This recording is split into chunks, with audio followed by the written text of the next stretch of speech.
Šioje pamokoje susipažinsime su kitu labai patogiu įrankiu, tai stairs laiptai. Kai laiptus tenka modeliuoti pakopą po pakopos, sugaištama daug laiko, todėl toks įrankis kaip stairs labai jį sutaupo. Susiraskime Create kortelėje, išskleidus sąrašą Standard Primitives, užrašą stairs. Kaip matote, yra 4 mygtukai, 4 skirtingos laiptų rūšis. Visi laiptai turi labai panašias modifikavimo parinktis. Dabar trumpai aptarsime, kuogi skiriasi vieni laiptai nuo kitų. L tipo laiptai, yra šie laiptai, turi aikštelę ir pasisukimo kampą.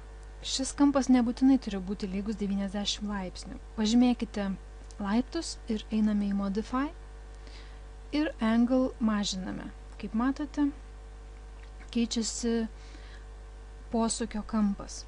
Taip pat čia galima keisti laiptų aikštelės dydį per Offset, didinti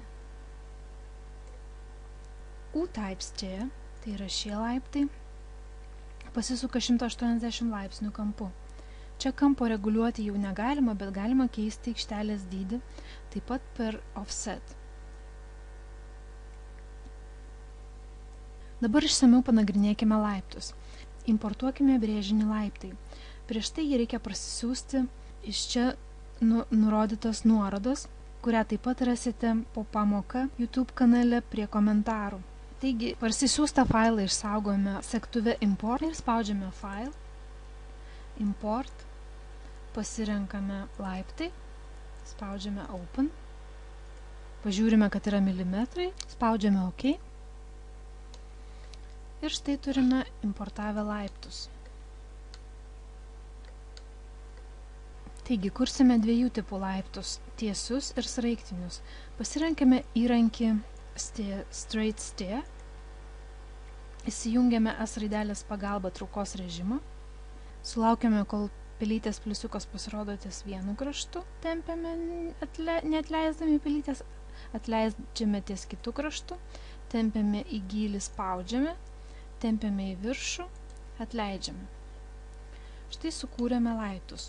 Kol kas jų kiekis netitinka vaizduojamojo kiekio, tačiau mes tuoj viską pataisysime. Visiems laiptams yra būdingas tam tikras Modify prieinamų parinkčių sąrašas. Pirmiausia, tai visi laiptai gali būti atviro tipo, uždaro monolitinio tipo ir box visiškai uždaro tipo, kai po laiptais nepaliekama erdvės. Laiptai gali būti su laiptasijomis, kurias įjungus vėliau dar galima reguliuoti atskiroje skiltyje Stringers, kas reiškia laiptasijos. Taip pat čia yra mums prieinamos Handroid turėklo savybės, galime įjungti turėklą iš kairės pusės, iš dešinės pusės, tačiau matot, šis turėklas tiesiog yra pakibęs ore ir mes įtvirtinsim tik tuomet, kai jis įtvirtinsis prie sienos. Visais kitais atvejais mums teks kurti turėklus, tačiau apie tai šiek tiek vėliau. Taigi išjungsime turėklų parinkti, keliaujame žemyn. Length tai yra mūsų bendras laiptų ilgis, kuriuos mes piešime, width yra mūsų plotis 1 metras ir yra skiltis rise ir čia rise ir height. Kai skaičiai yra baltai žymimi, mes juos galime reguliuoti. Kai skaičiai yra juodai, kaip rise ir count, matom 12, šito skaičiaus negalima pakeisti. Tačiau užrakinus bet kurį kitą parametrą, mums taps prieinamas ir bendras laiptų skaičius. Padarykime laiptus atviro tipo ir suskaičiuokime, kiek mums laiptų reikia. Išsijunkime traukos režimą su S raidelė. 1, 2, 3, 4. Taigi turime 21 laiptą. Įrašome laiptų aukštį rise ir height 150 mm.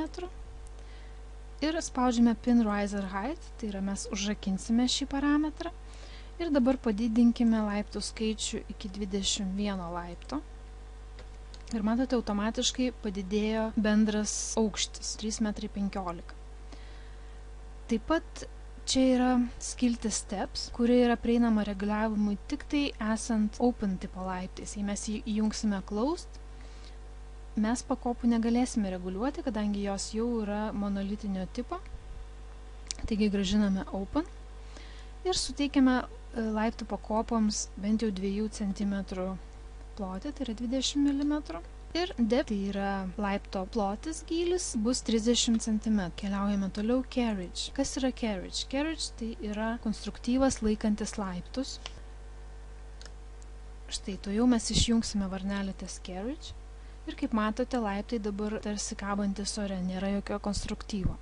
Grąžinama atgal carriage ir reguliuoti jį galima atskiroje skiltyje. Čia galima reguliuoti bendrą aukštį, plotį ir taip pat šių konstruktyvų skaičių. Spaudžiame carriage spacing ir mums atsiranda lentelė su įvairiomis parinktimis. Čia galime padidinti skaičių, tai tarkim 2 konstruktyvai. Spacing, start offset ir end offset tampa prieinami tuomet, kai mes nuimsime spynelės nuo šių parametrų ir tuomet pažymėję start offset, end offset, mes čia galime įvesti tam tikrą skaičių ir mūsų konstruktyvai dabar yra braižomi 10 cm į vidų nuo laiptų krašto. Ir spacing gali būti prieinamas tuomet, kai mes pakeisime. Šiuo metu braižymo režimas yra paremtas šių 2 parametrų offset ir pagalba ir viskas yra dalijama lygiai. Jeigu mes pasirinksime free center braižymo modelį, tuomet mums tampa prieinamas spacing parametras. Taip pat galite pažaisti su įvairiomis kitomis parinktimis. Grįžtame prie specify offset divide entry ir spaudžiame close. Taip pat yra skiltis atskira turėklams railing. Ir šiuo metu, kadangi turėklai yra išjungti, visi šie parametrai yra juodos spalvos, tai yra jų keisti negalime. Tačiau galime įjungti šias parinktis ir mums taps prieinama.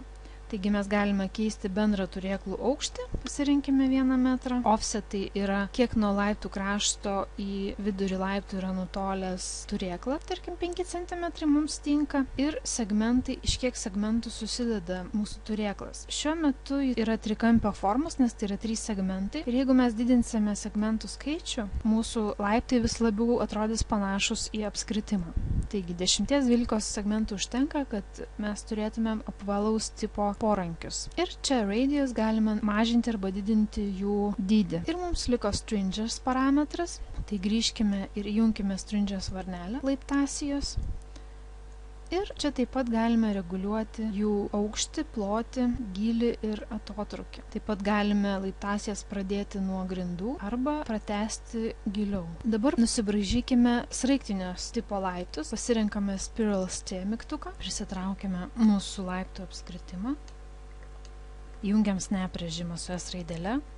Ir štai matom, kad iškilo šiokia tokia problemėlė, mes neturim kaip sugaudyti centro. Čia nėra taip, kaip AutoCAD centro mums neduoda, todėl mes nusibraižysime pagalbinę liniją. Einame į Shapes, pasirenkame Line, pasirenkame Corner tipą, sugaudama vieną viršūnę, tempiame pelytę, leidžiame ties kitą viršūnę ir Escape. Štai dabar jau galėsime gauti vidurinį tašką, tačiau prieš tai ties Snap Toggle paspauskime dešinę pilies mygtuku ir pasižymėkime midpoint.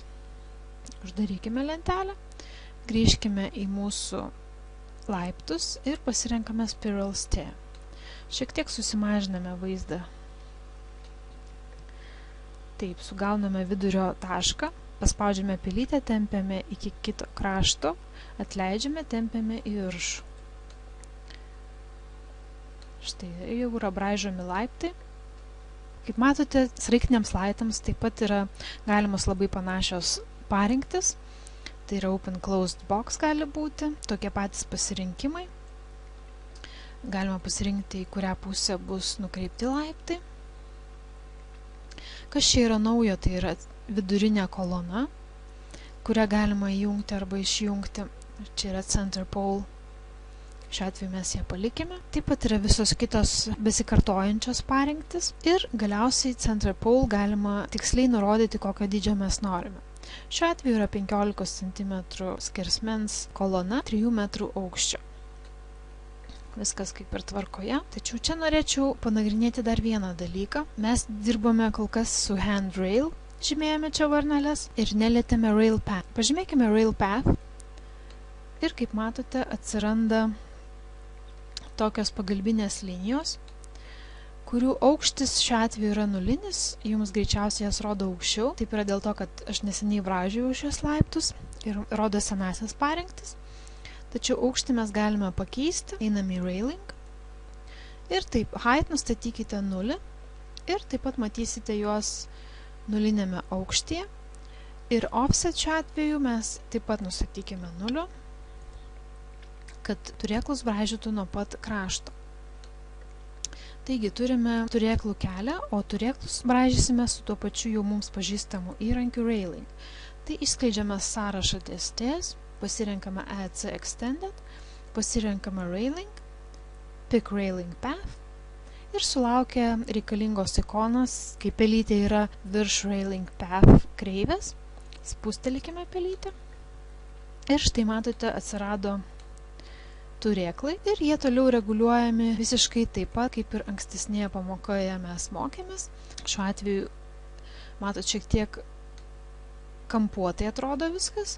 Jeigu mes didinsime segmentų skaičių, su laiptai bus valesni. Taip pat mes galime atspausti railing, vėl paspausti, pasirinkti kitą turėklą pick pair ir automatiškai bus čia panaudotas paskutinės turėklų braižymo parinktis. Taigi susipažinome su laiptais. Ir matote, jog 3D Max programoje yra galimybė nusipaišyti iš karto labai įvairių rūšių laiptus. Žinoma, laiptai būna dar įvairesni gyvenime, tačiau pradžioje juos verta braižyti su įrankiu ties, o vėliau reikiamas dalis modifikuoti, transformavus laiptus į editable poly. Tačiau kas yra editable poly, mes panagrinėsime žymiai vėliau.